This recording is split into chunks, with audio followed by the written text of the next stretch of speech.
Master Jet, pwede po ba ipabawas na lang sa pensyon ang balance previous loan upon retirement?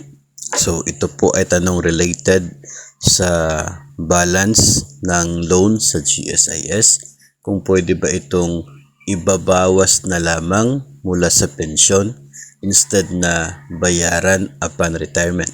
So, mayroon pong option ang GSIS para dyan. Ito po yung tinatawag na CLASP or Choice of Loan Amortization for Pensioners.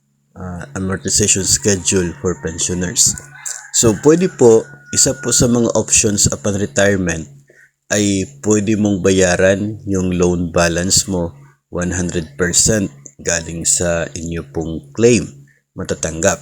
Pwede rin naman na 75% lang, 50% or 25% lang ng loan balance ang babayaran mula sa inyo pong matatanggap upon your retirement.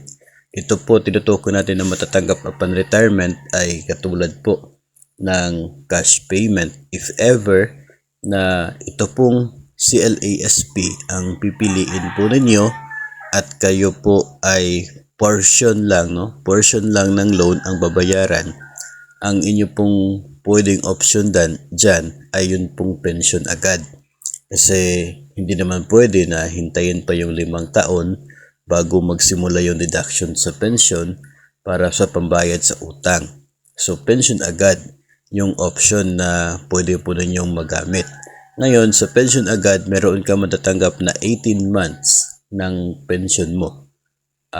Hindi po yun bawas sa inyo pong monthly na makukuha. Talagang para sa iyo yun.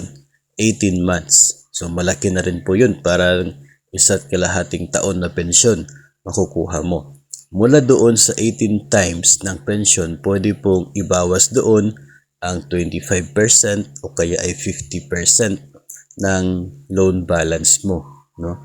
Kapag nabawas na dyan, of course, yung net mapapasayo na. Then the following month, magsisimula na yung pension mo.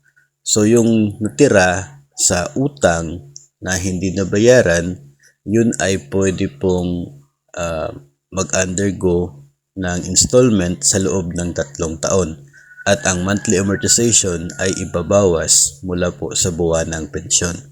So isa po yan sa pwedeng gawin ng mga nag-retire sa GSIS na nang sa ganun ay hindi po mabigat yung pagbabayad sa natitirang utang sa GSIS. So maganda na rin po yun na option kasi may makukuha ka na tapos every month pa magsisimula na yung pension mo. So kung wala kang other choices of income, maganda siyang option. Kung gusto mo talaga na makukuha lahat, yung lump sum, then I guess yung buong amount na talaga ang dapat na ibawas from your lump sum na amount na makukuha. Kasi nga kung kapag nag-avail ka ng lump sum, yung pension mo ay magsisimula 5 years after pa.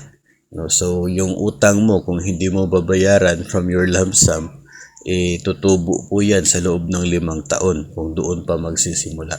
Kaya ibabawas na yung balance ng utang mula sa makukuha mo na 5 years pension kapag lump sum. Para net na talaga yung matatanggap mo 5 years after.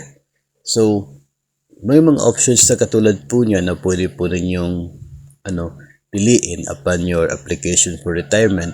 Pwede naman po makompute yan ng GSIS. If ever na portion lamang yung babayaran, magkano yung magiging buwan ng deduction sa pension, magkano yung matitira na pension mo. So at least doon, the moment na nag-uusap kayo ng GSIS personnel tungkol po dyan ay maliwanag sa inyo kung ano yung magiging sitwasyon ng pension mo after ng inyo pong pagpili ng choice. Then that way ay mababudget po ng maayos yung pensyon na matatanggap. So, yun po yung sagot natin dito po sa tanong kung pwede ba na ibawas na lang sa pensyon yung loan balance sa GSIS upon retirement.